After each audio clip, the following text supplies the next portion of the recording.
Batman issue 88, James Tynion the fourth writing with Gillen March on art. And I said this on Twitter, like yesterday or whatever, that I don't like Gillen March's art. I still don't. But after Action Comics last week with that horrendous John Romita Jr. art, this didn't seem that bad this time. As someone who didn't have to put myself through that last week, I still hate it. Here's my thing. I've seen art that's far worse. I don't mind March's layouts. Detail work is what I don't like. I don't want to see his Riddler ever again. His Riddler grosses me out. His Catwoman with this current costume, I don't feel it works as well. However, a lot of the other stuff, his Deathstroke, also another one, his Penguin, I don't need to see his Penguin anymore. Yeah. Very grotesque. However, no, I'll tell you why his Deathstroke Bruce sometimes works is basically whenever they don't see their face, whenever there's a mask on or their face in shadow, that tends to help. Yeah, so the issue here is that Catwoman is on comms with Riddler as she's digging up a grave for reasons we don't yet understand, and she's talking to him about some pact that her, Riddler, Penguin, and Joker, arguably the big four. I mean, I'd argue Two-Face is bigger than maybe one or two of them, but But here's what I thought about this is Two-Face is outside of them. Sure. You never know who you're going to get with Two-Face. So with Riddler, Catwoman, and Penguin, they're all on the same kind of... If we're breaking this down into alignments, they're all kind of on that same alignment. Yeah, and Joker's kind of like the wild card with them. Yep. Yeah, the others, they're all stories that you can play with them completely legit. Like Penguin can do a legit businessman period. Riddler has done the PI stuff. I just realized we're talking about three male villains and a female one, so it actually tracks with It's Always Sunny in terms of like comparing them. Anyways, so the art, it wasn't as, maybe because it's an expectation though thing too. Like we know we're getting March, so just manage your expectations. Joe, I don't think he's Cheshire and Batman are that bad for the most part. No. No, I mean, they're not the best versions of the characters I've seen by far, but like they're okay. Like I'm not, So we were joking about how Batman or Tynion was saying in every issue he wants to have a new Bat vehicle related gadget. This one has a Bat hologram that will go around a regular car to make it look like a Batmobile. But I'm glad that Lucius later on in the issue, when Batman was ramming through like a wall, he's like, you do realize that the actual armor's not there that most Batmobiles have. They're just still crumpling that car. And he's like, I don't care. Bill me, I believe was the line. Yeah, because when he's first telling me to take this car on the street, he's like, "Wait, you want me to steal this car?" He's like, "Well, I mean, it's my car, and I was like, "Oh, it's your car. That's fine then." Yeah. So trust me, you'll pay for it. I'll charge you. Yeah. So it's basically that Catwoman's got this big secret, and what I liked about this issue is that one of the things like following on from King's run was like, oh, are we going to like just forget that Catwoman and Batman were almost married and they had all this history? I like that this is following on from it, and it's going in a new direction, but it is taking that into account and saying, okay, Catwoman now fears the idea of Bruce sort of looking at her like one of them again, and there's this history where she was a proper villain for some time, and that if that history and what they actually got, what they planned in this time comes up now, it's kind of like Catwoman was part of like a Tower of Babel type sort of plot against Batman, and now it's going to come out and she's now terrified of Bruce finding out. I like that side of it. I like that kind of idea that Tynion's playing with. I like a lot of the ideas. I don't think I really like reading the comic that much.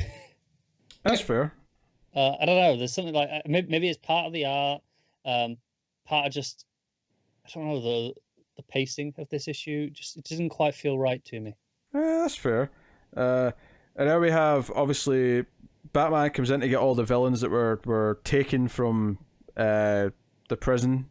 That new, what was it, the Black Room or whatever it was called. And I like that Penguin's basically telling them, I'm so bought in with the police force. Like, that's how he was able to break in so effectively, which I liked.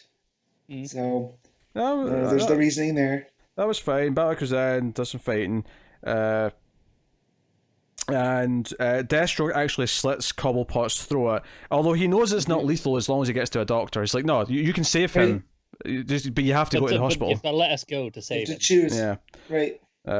So it's a classic villain move that Yes. we've seen a bunch of times. I expect Save them and let us go, or Right. catch but us and all there's, that. there's something about actually seeing the villain like slit someone's throat that is quite visceral. So I thought it was an effective moment in that sense. That's what that's a Slade move. Like, of course, he's gonna challenge Batman on that. Yeah, and I'd buy that Slade can slit someone's throat in just the right place where, they'll die if you don't do anything, but not immediately. You've got time. Right. And there's these mysterious characters that show up to get Catwoman, and the end of the issue is Harley showing up to save her from these two guys who are, part of this plan to seemingly take down Batman. And so there was we should probably talk about what Catwoman was doing.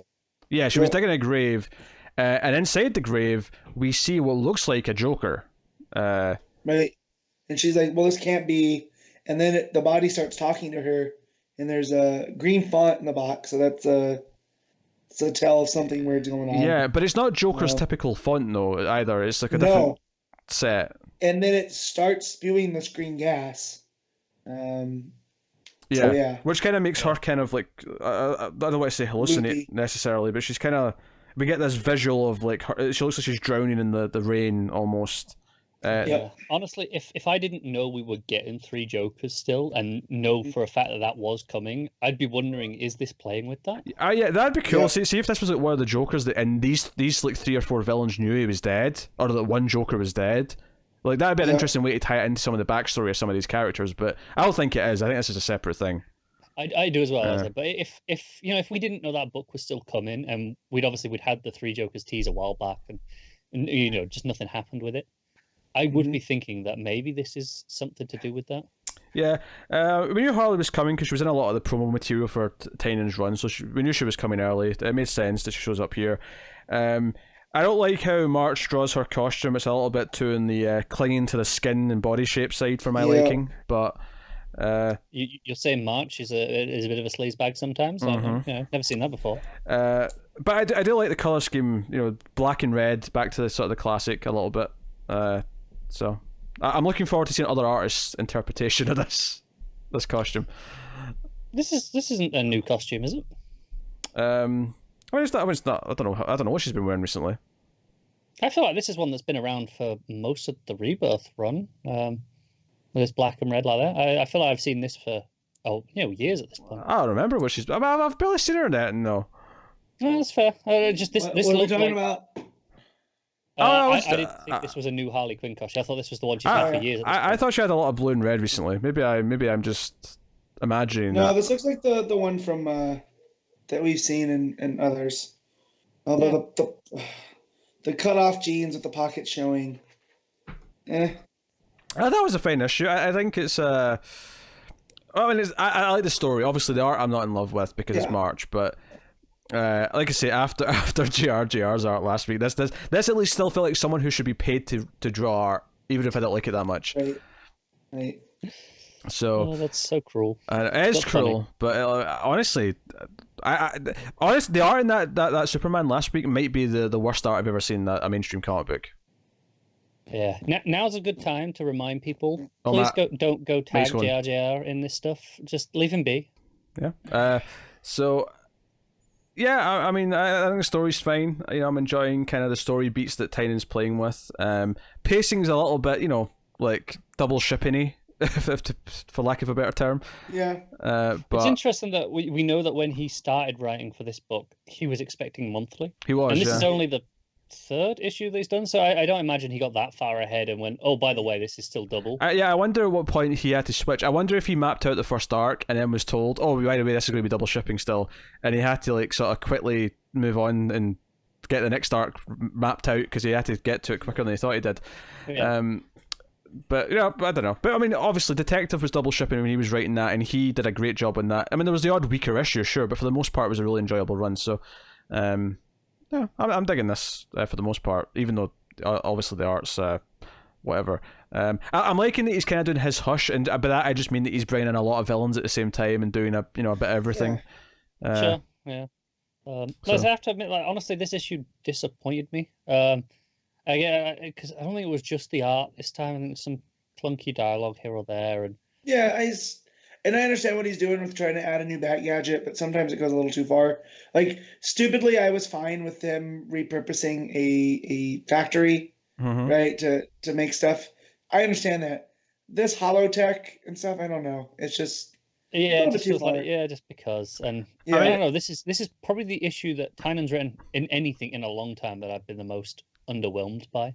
I have to say, I like the holotech more than I do the crab thing that turns into a bat wing. That felt more over the top to me. Give me that any day. Yeah, because I understand that, and I understand how that can go wrong.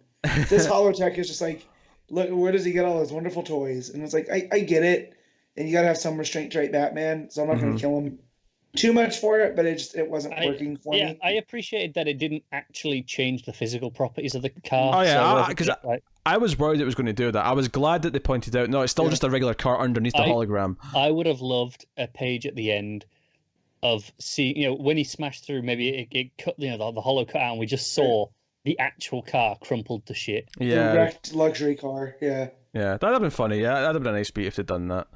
All right, that's Batman 88. Matt, what are you giving it?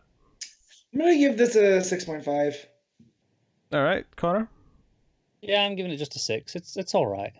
I'll go on the higher ground then, say a 7. Obviously, art's the main thing that kind of drags it down. And I mean, as much as I'm saying I enjoyed the story seemingly more than you guys did, I'm not saying it's the best thing ever, but I think it's doing a decent enough job at what it's doing. I'm looking forward to seeing. It's kind of funny that me and Matt are typically the Tynion guys more so at this point.